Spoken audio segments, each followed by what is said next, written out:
Hello. हाँ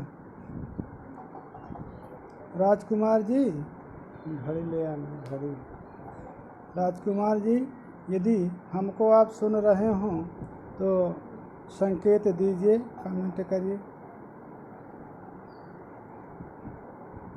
चलिए।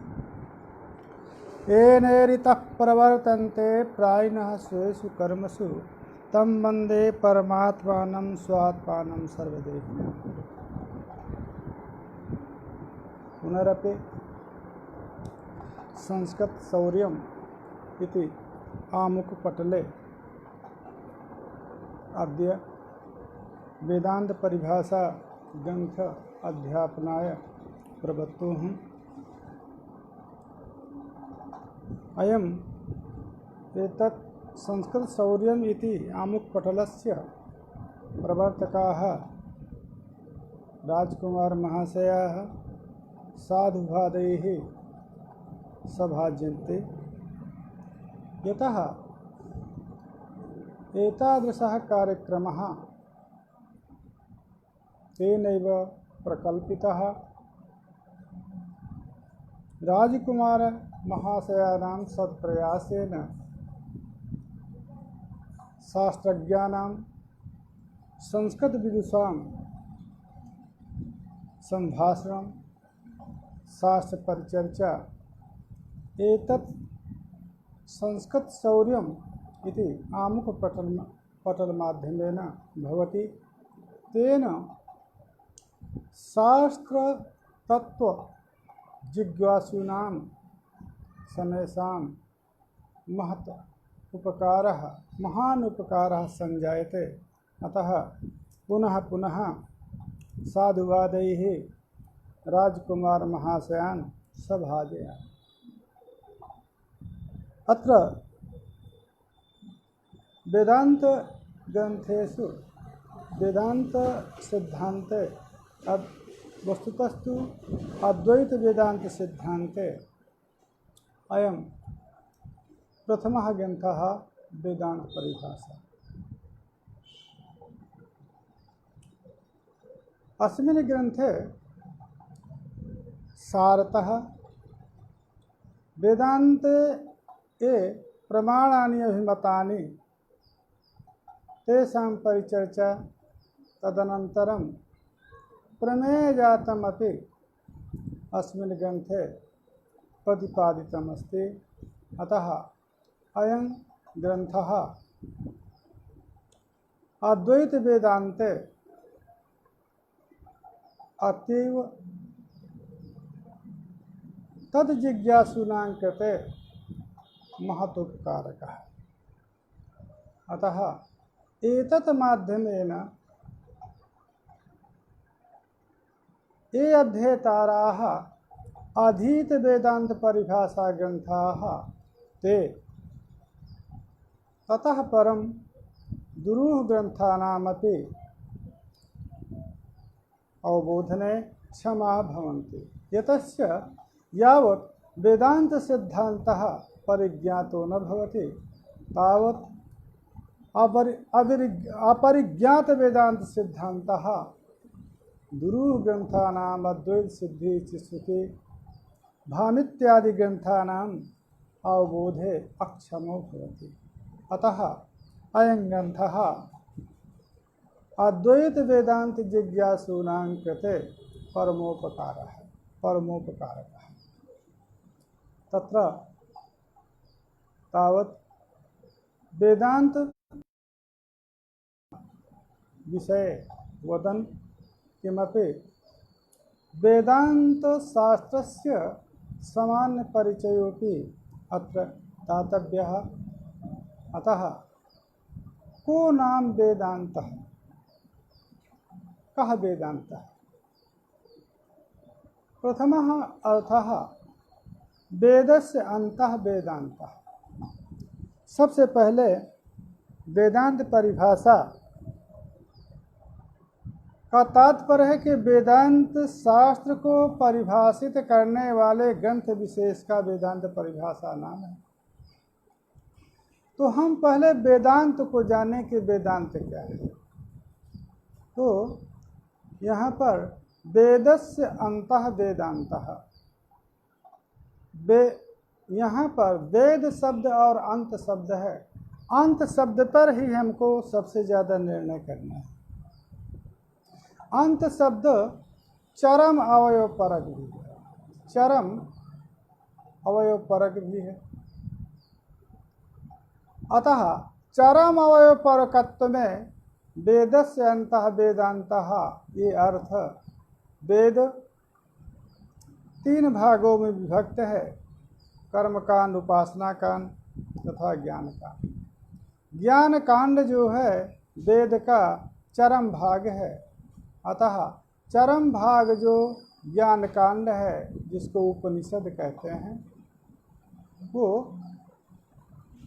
उपनिषद भाग जो है वो वेद का अंतिम भाग है, इसलिए उपनिषद ही वेदांत है। अतः वो उपनिषद वेदांत है। दूसरा अर्थ वेद शब्द का निर्णय अर्थ भी होता है, निर्णित निर्णय, जैसे सिद्धांत, सिद्ध और अंत, निर्णित निर्णय। तो वहाँ पर अंत शब्द निर्णय परक है।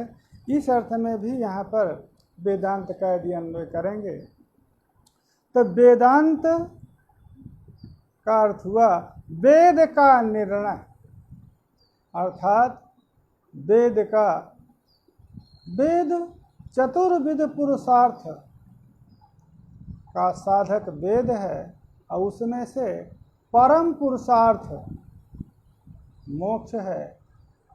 अन्य धर्म अर्थ काम, ये तीनों जो पुरुषार्थ हैं तो मोक्ष के साधन हैं और मोक्ष साध्य है, और वो मोक्ष ज्ञान कांड का प्रतिपाद्य विषय है।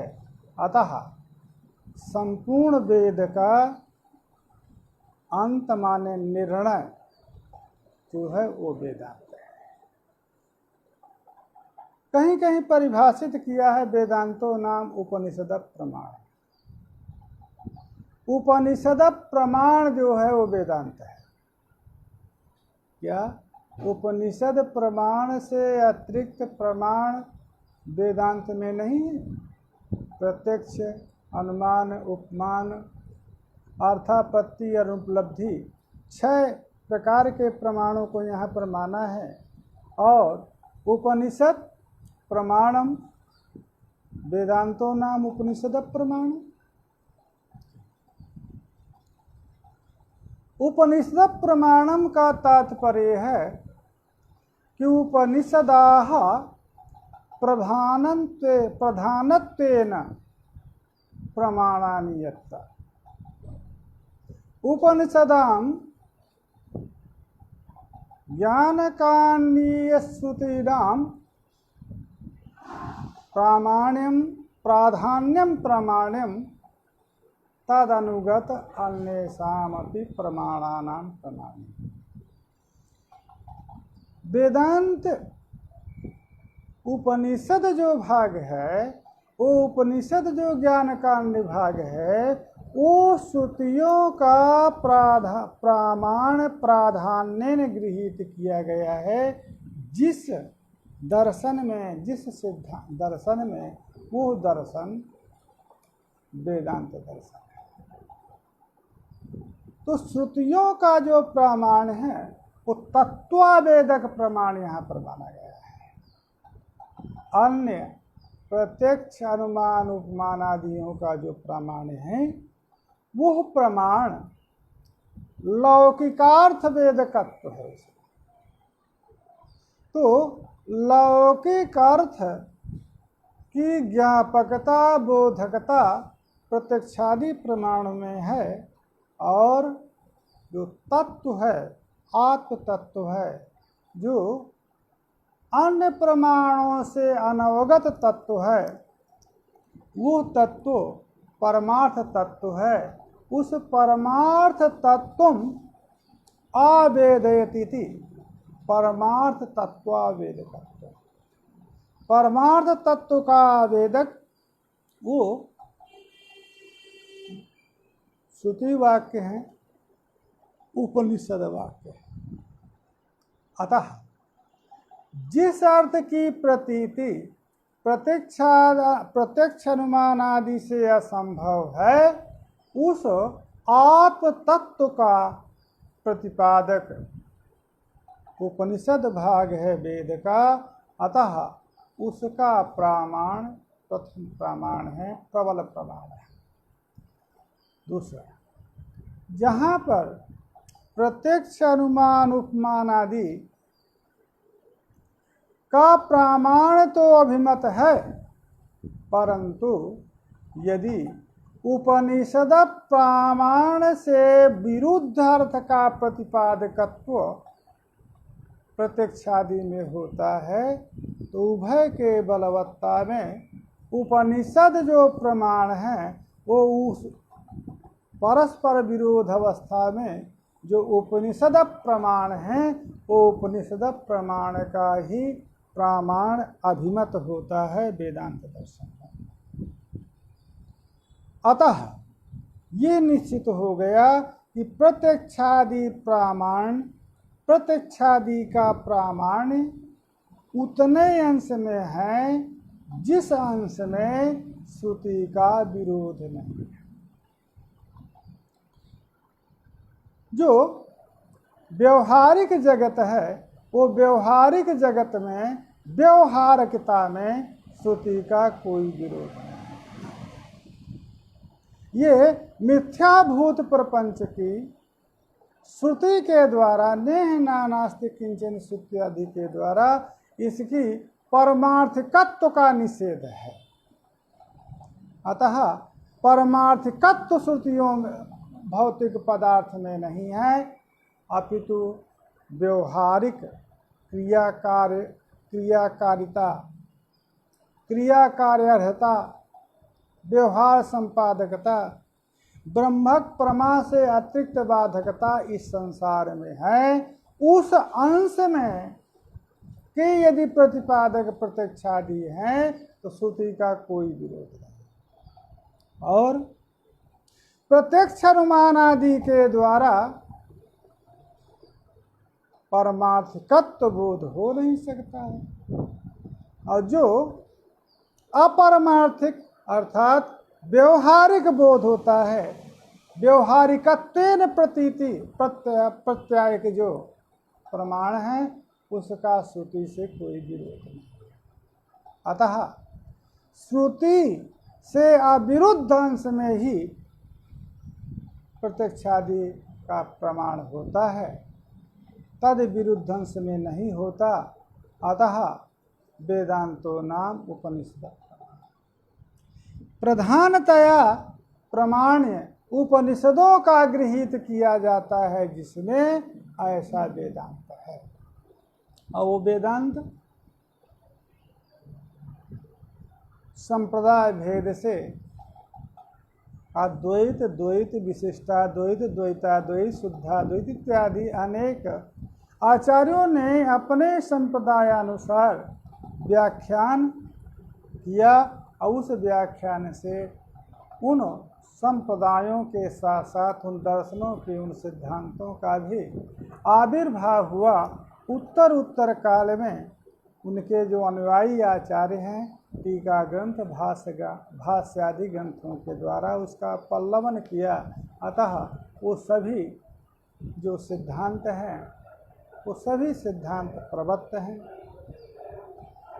ये जो वेदांत परिभाषा है, ये वेदांत परिभाषा का तात्पर्य कहना चाहिए अद्वैत वेदांत परिभाषा, क्योंकि वेदांत एक व्यापक अर्थ है जो सभी संप्रदायों में संगमित होता है। वो सभी वेदांत है, वेदांत उपनिषद है, जो उपनिषद को प्रमाण मान करके प्रवत्त होने वाले, चाहे वो द्वैत सिद्धांत हो, विशिष्टाद्वैत सिद्धांत हो, द्वैताद्वैत सिद्धांत हो व शुद्धाद्वैत सिद्धांत हो, सभी वो वेदांत है। अतः सकल वेदांत सिद्धांतों की प्रतिपादिका ये वेदांत परिभाषा नहीं। अतः वेदांत पद से आप यहाँ पर लेना होगा अद्वैत वेदांत, क्योंकि अद्वैत वेदांत के ही सिद्धांतों का प्रतिपादन इसमें किया गया है। क्यों वेदांत परिभाषा अद्वैत वेदांत परिभाषा न कह करके वेदांत परिभाषा कहा इसलिए कि वेदांत पद से अद्वैत वेदांत का ही बोध प्राथम्येन सभी को होता है। क्यों? सबसे पहले भगवत्पाद शंकराचार्य ने ही उपनिषदों में उपनिषद रूप पुष्प का जो अवगुंथन सूत्रों के रूप में किया गया, सूत्रों में, भाष्य में, व्याख्या प्रतिपादन। अतः प्रथम वेदांत माने उपनिषदों में टीका भाष्य आदि करने के कारण वेदांत पद से सर्वप्रथम भगवत्पाद शंकराचार्य कृत सिद्धांत का ही बोध होता है, अद्वैत वेदांत। इसलिए अद्वैत वेदांत परिभाषा न कह करके वेदांत परिभाषा ही यदि कह दिया तब भी वेदांत पद से सर्वप्रथम इसी का बोध होता है। ये उपनिषद शब्द की भी पहले हम अर्थ एक बार जान लें। उपनिषद क्या चीज है? तो उपनिषद ज्ञान कांडी जो वेद की श्रुतियां हैं उनको उपनिषद कहा जाता है। उपनिषद नाम क्यों पड़ा? उपनिषद जो है यौगिक संज्ञा है। ज्ञान कांडी श्रुतियों की उपनिषद यौगिक संज्ञा है। क्या योग है, क्या व्युत्पत्ति है? उपगम्य निषीदति अविद्यां निवर्तयति यया सा उपनिषद। जिसको प्राप्त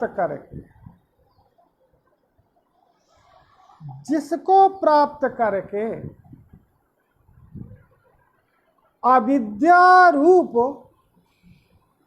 सकल प्रपंच के मूल की निवृत्ति हो जाती है, वो है उपनिषद माने ब्रह्म विद्या। याम उपगम्य उपशब्द है और निषद है। याम उपगम्य नितराम सीदति अविद्यां निवर्तयति सा उपनिषद। जिस विद्या को प्राप्त करके नितराम संस्कार सहित आत्यंतिक अविद्या की निवृत्ति हो जाती है, उस विद्या का नाम, परा विद्या का नाम, ब्रह्म विद्या का नाम उपनिषद है। तो उपनिषद, इसीलिए उपनिषद शब्द स्त्रीलिंग है, क्योंकि उसका जो वाच्य है उपनिषद का वो ब्रह्म विद्या है। तो वाच्य जो विद्या है वो स्त्रीलिंग होने के कारण बोध जो परा विद्या है वो स्त्रीलिंग है। अतः तद व्युत्पादक जो शब्द है वो भी स्त्रीलिंग है उपनिषद। उन उपनिषदों का उपगुम्फन वेद व्यास ने सूत्र के रूपों में कहा किया। तो वो उन सूत्रों को ब्रह्म सूत्रों के नाम से जाना है। क्यों? इसलिए जाना गया उन सूत्रों का तो कि जो उपनिषद भाग है वेद का, उपनिषद ब्रह्म विद्या है, उसके प्रतिपादक जो श्रुति है, वो श्रुति को प्रतिपादकत्वेन उपनिषद कहा जाता है। उपनिषद का अर्थ ब्रह्म विद्या, उसके प्रतिपादक जो ग्रंथ विशेष है, माने वेद का चरम भाग है, उसको भी उपनिषद कहा जाता है। वो अलग कथा है, उपनिषद कितने हैं। उन उपनिषदों में जहाँ तहाँ जो श्रुतियाँ थीं, प्रकरण वसात श्रुतियों का उपाख्यान हुआ था उपनिषदों में, उन श्रुतियों को अनुगुंफन जो है सूत्रों के रूप में किया, अधिकरण के रूप में भगवत्पाद माने वेदव्यास, भगवान वेदव्यास स्वयं अवतरित हो करके उन जो जो आपका उद्यान है, जिस उद्यान में वेदांत बोधक पुष्प का खिले हुए हैं, उन खिले हुए पुष्पों को एकत्रित करके और सूत्र रूप में, अधिकरण रूप में, प्रयोजन जिज्ञासा पूर्वक, प्रयोजन निराश जिज्ञासा सहित अधिकरण के रूप में उनका उपगुंफन करके अब सूत्रों का निर्माण हुआ। यतः उन सूत्रों के द्वारा, क्योंकि जो ज्ञान कांडीय श्रुतियाँ हैं, उन श्रुतियों का प्रतिपाद्य विषय ब्रह्म है, अतः यदि उनको सूत्र के रूप में अनुगुंफन हुआ तो वो सूत्र का भी प्रतिपाद्य विषय ब्रह्म होगा, अतः ब्रह्म सूत्र नामकरण किया गया।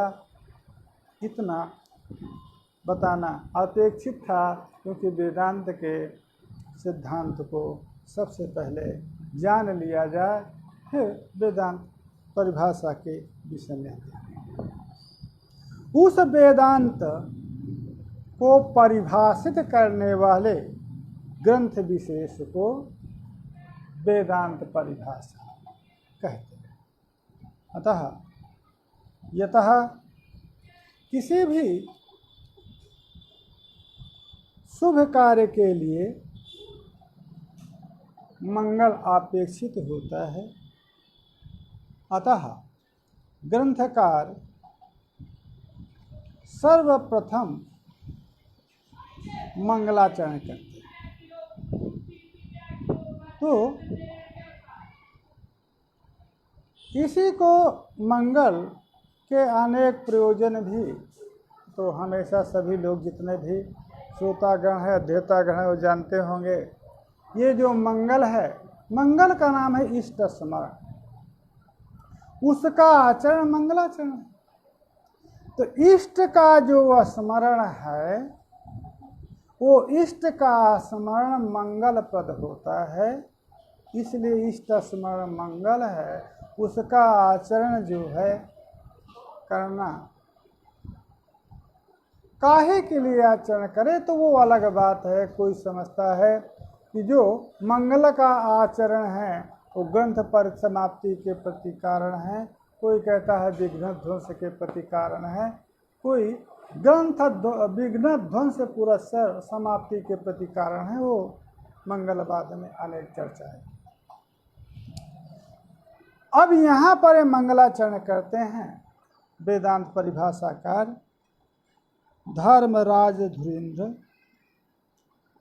यद विद्या विलासेन भूत भौतिक सृष्टयः तन्नौमि परमात्मानं सच्चिदानंद विग्रहम्।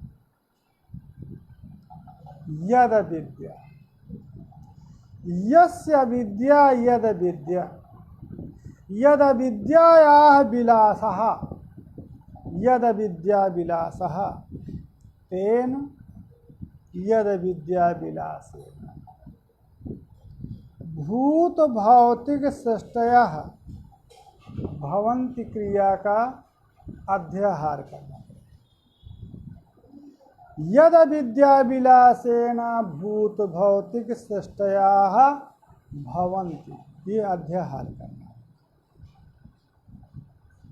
तम सच्चिदानंद विग्रहम परमात्मानं नमामि। यस्य परमात्मनः, जिस परमात्मा की जो अविद्या है, मान यद संबंधी जो अविद्या है, उस अविद्या का जो विलास, अविद्याकृत क्रियाकलाप, अविद्या की भंगिमादि अथवा अविद्या का परिणाम, जिस ब्रह्म की अविद्या के परिणाम रूप में भूत भौतिक सृष्टया भवन्ति, भूत सृष्टया भौतिक सृष्टया। भूत सृष्टया अपंचीकृत भूत सृष्टया, भौतिक सृष्टया माने पंचीकृत भूत सृष्टया। तो भौतिक पंचीकृत भूत हैं और भूत और भौतिक, तो भूत पद से अपंचीकृत और भौतिक पद से पंचीकृत, ये सिद्ध हो गया। दोनों को कहने का तात्पर्य है कि भूत माने अपंचीकृत जागतिक सृष्टि और पंचीकृत जागतिक सृष्टि सर्वत्र सृष्टि में परमात्म विषयक अविद्या की परिणामता विलासता ही कारण है। इससे ये निश्चित हो गया कि जो अविद्या के अतिरिक्त प्रधान आदि को कारण मानने वाले थे, परमाणु आदि को जो कारण मानने वाले थे, उनके मत का निराश है। जो ये समझ रहे थे कि दो का आदि क्रम से जगत की सृष्टि होती है परमाणु से, जो ये कहने वाले थे कि जो प्रकृति है प्रधान है उससे महदादि क्रम से सृष्टि होती है, उन मतों का, अन्य उपादान कारणवादियों का खंडन हो गया कि नहीं, आत्म विषयक जो अविद्या है उस अविद्या के विलास से ही भूत सृष्टि और भौतिक सृष्टि होती है। अपंचीकृत महाभूत जिसको तन मात्रा पद से सांख्य दर्शन में कहा गया है, जिसको परमाणु रूप में स्वीकार किया है, परंतु नित्य स्वीकार कर लिया नैयायिकों ने। यहाँ ऐसी बात नहीं है। परमात्मा के अतिरिक्त कोई नित्य शाश्वत पदार्थ है ही नहीं। अपंचीकृत जो महाभूत हैं, उस अपंचीकृत महाभूतों की भी उत्पत्ति श्रुति कह रही है। तस्माद् वायु तस्मात् आत्मनः आकाशः सम्भूतः। तो आकाशादि सकल महाभूतों की उत्पत्ति श्रुति कह रही है, परंतु न मालूम क्या बात है, कुछ लोग आकाश को नित्य मान लिए और जो अनित्य हैं पृथ्वी वायु और तेज, तो पृथ्वी जल तेज वायु ये चार अनित्य हैं, उनके परमाणुओं को नित्य मान लिया। उस सभी का निराश कर रहे हैं कि देखिए परमात्मा संबंधी अविद्या के विलास से ही भूत भौतिक सृष्टियां है। एक दूसरा, यस्मिन अविद्या यद अविद्या, यस्मिन अविद्या यद्यपि सौंदादि गण में पाठ न होने के कारण सप्तमी समास क्लिष्ट है, परंतु सिद्धांत बला, क्योंकि यत पद से यदि परमात्मा, जो सच्चिदानंद विग्रह परमात्मा का यदि पद से, यत पद से ग्रहण है, वो परमात्मा अविद्या का अधिष्ठान माना जाता है। अतः यद पद से यद विषयक, यद पद से यद विषयक विद्या, विद्या भी सविषयक होती है, अर्थात यद विषयक अज्ञान मान लीजिए, कोई बात नहीं। यद पद को आप स्वतंत्र रखिए और अविद्या को उसका विषय बनाइए। तो जिस परमात्मा विषय का विद्या, ये दूसरा अर्थ आप ले लीजिए, के विलास से भूत भौतिक सृष्टियां, अर्थात यावत काल परमात्मा का ज्ञान नहीं होता, तावत काल ही भूत भौतिक सृष्टियां रहती हैं। तो यत माने परमात्मा, तद विषय जो अविद्या, उस अविद्या का विलास ही ये भूत भौतिक सृष्टियां हैं। और उस अविद्या का विनाश यद विद्या से हो, परमात्म विषय का विद्या से अविद्या का विनाश, और अविद्या के विनाश से के भूत भौतिक सृष्टियों का सभी के स्वरूपों में की हानि हो जाएगी, तो आत्मा मात्र बचेगा। इसलिए ये साधारण शब्दों का प्रयोग उन्होंने नहीं किया। यद विद्या विलास से यद संबंधी विद्या अथवा यद विषयक विद्या, तो जब तक परमात्मा का साक्षात्कार नहीं है, इस सिद्धांत भी प्रतिपादित हो गए अपना, कि जब तक यत माने आत्म तत्व का, अद्वैत आत्म तत्व का जब तक ज्ञान नहीं है, अविद्या है, तब उस अविद्या माने अज्ञान के विलास से भूत और भौतिक सृष्टियां दिखाई देते हैं, उनका सर्जन प्रतीत होता है। अब उस अविद्या का विनाश किससे होगा, निवृत्ति किससे होगा? उसी अद्वैत आत्म विषयक ज्ञान से उस अविद्या की निवृत्ति। तो जब यद विद्या हो गया, यद अविद्या न रह करके यद विद्या हो गया, यद विद्या होने पर यत अविद्या की निवृत्ति हो गई। अभूत भौतिक जो प्रपंच है उसकी भी निवृत्ति हो गई, तो यद माद अवशिष्ट रहा। और वो यद माद अवशिष्ट रहा, वो किम रूप है? सच्चिदानंद विग्रहम। इस अविद्या की निवृत्ति के उत्तर काल में उसका वास्तविक स्वरूप जो है, सत्य चित्त आनंदश्च इति सच्चिदानंदाः तेव विग्रह यस्य द्वंद्वान्ते श्रूयमाणं पदम द्वंद्व घटकैः सर्वैरपि पदैः सह अन्वेति। तो द्वंद्व घटक पद हैं सत चित आनंद, और द्वंद्वांत श्रूयमाण पद है विग्रह। तो सद विग्रह, चिद विग्रह और आनंद विग्रह, वो उसका वास्तविक स्वरूप है।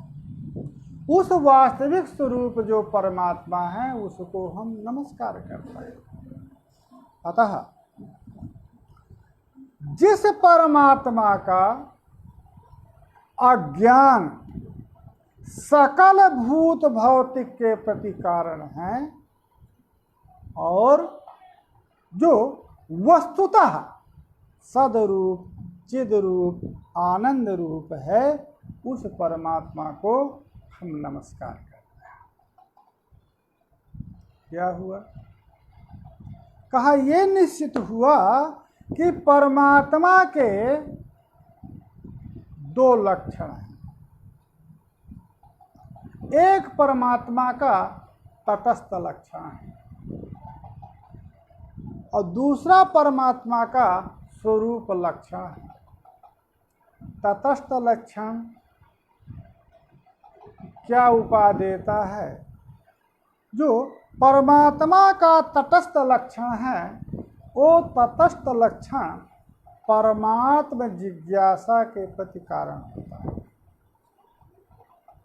यतो इमानि भूतानि जायन्ते येन जातानि जीवन्ते यत् प्रयन्ति संविशन्ते तद विजिज्ञासस्व तद ब्रह्म।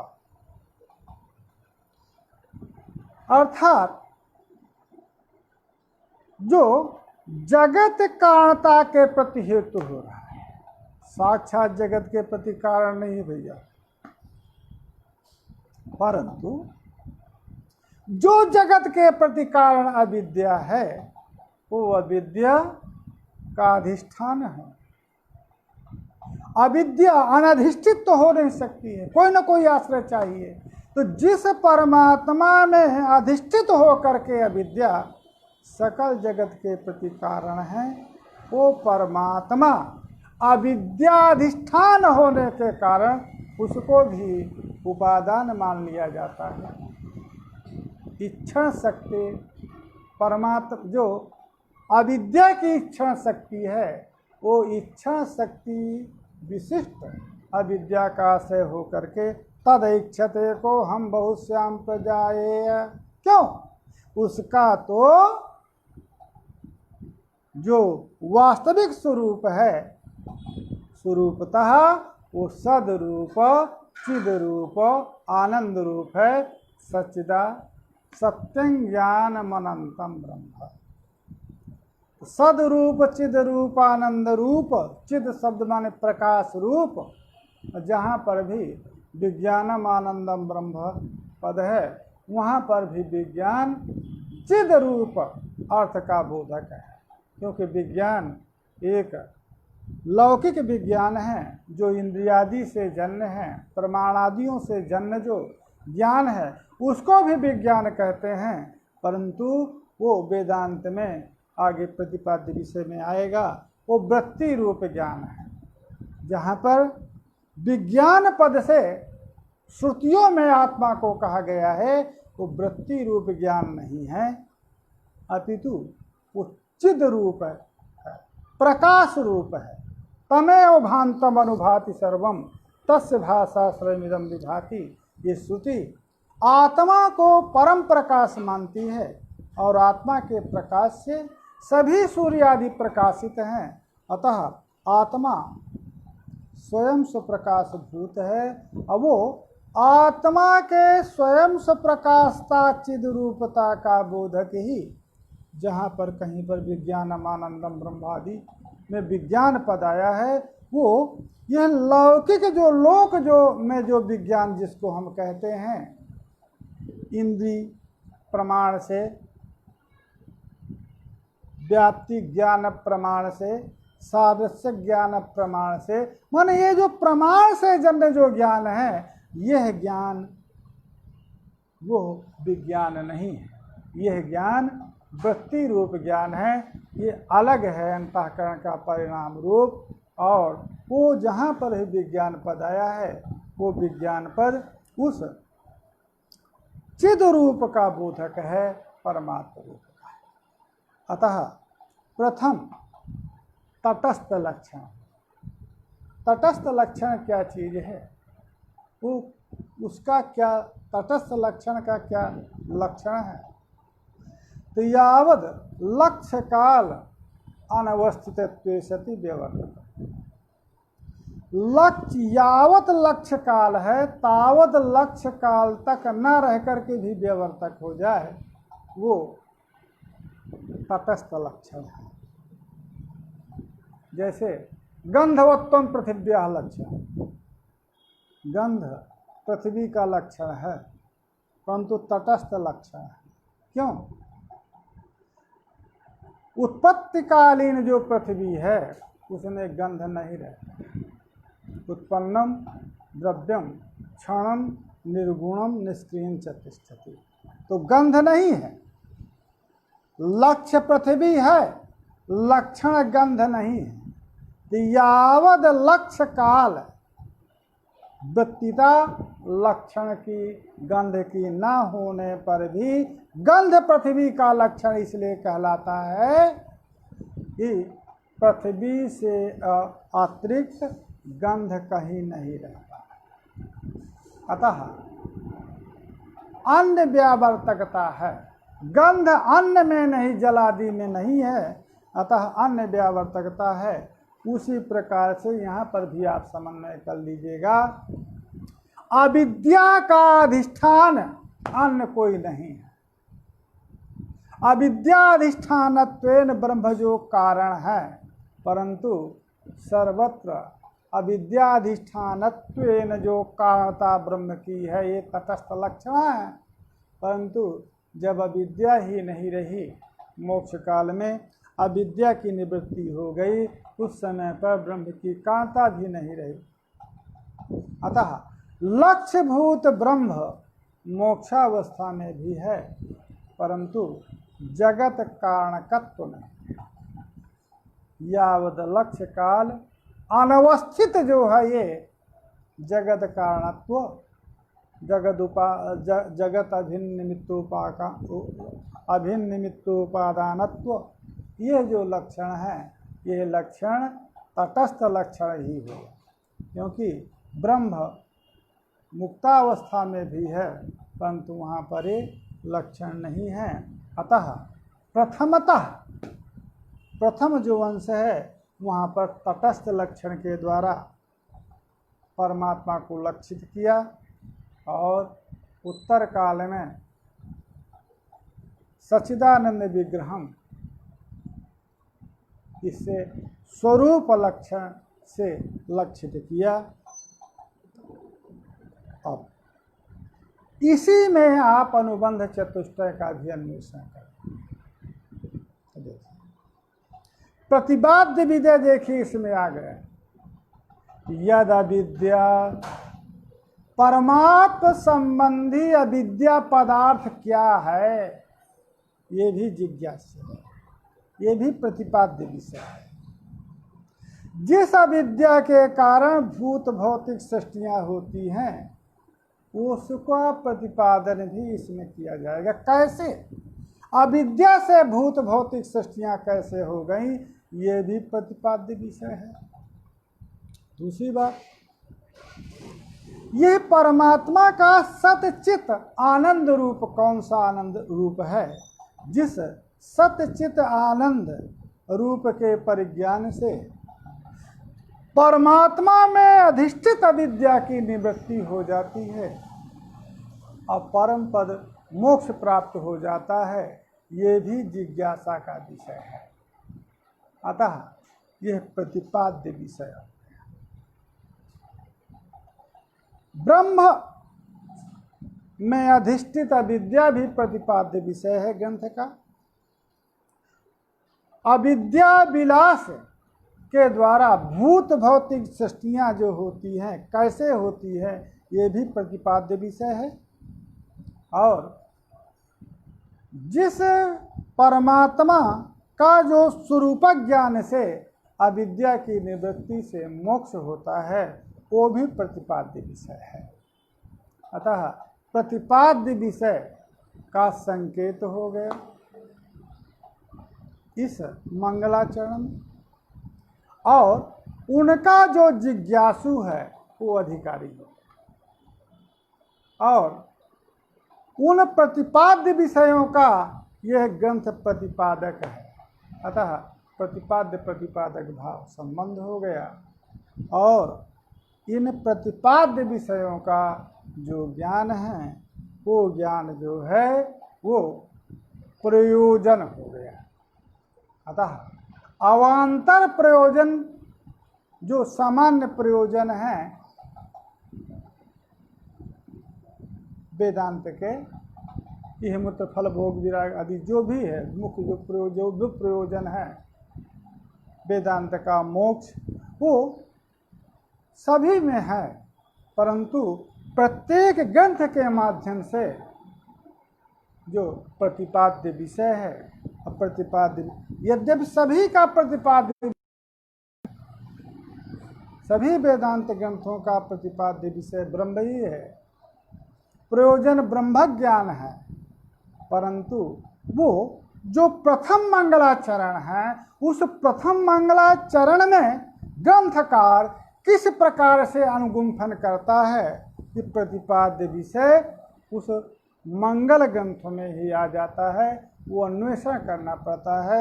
इसलिए ये प्रथम मंगलाचरण है, ये प्रथम मंगलाचरण में प्रतिपाद्य विषय उद्धृत हो गया। अब प्रतिपाद्य विषय उद्धृत हो जाने के बाद जो उनका जिज्ञासु है वो अधिकारी हो गया और प्रतिपाद्य प्रतिपादक संबंध हो गया, उनका ज्ञान प्रयोजन हो गया। आज इतना ही, क्योंकि समय समाप्त हो गया। आज के अध्यापन में थोड़ा ग्रंथ के संबंध में और विषय के संबंध में आवश्यक था, इसलिए थोड़ा उसका बोलना अनुचित नहीं था, उतना कहना चाहिए था। आगे चल करके आप प्रतिपाद्य विषय को इसी प्रकार से समझेंगे। हमारी ये शैली है कि हम जब तक किसी भी ग्रंथ की पंक्ति के तात्पर्य को स्पष्ट नहीं करते तब तक हम आगे नहीं बढ़ते। अतः ग्रंथ के पंक्तियों को गिनने का आप लोगों की प्रयोजन नहीं है कि इतनी पंक्तियाँ हुई या इतने पृष्ठ हुए। जितना भी होगा वो स्पष्ट होना चाहिए, यही हमारा लक्ष्य होता है।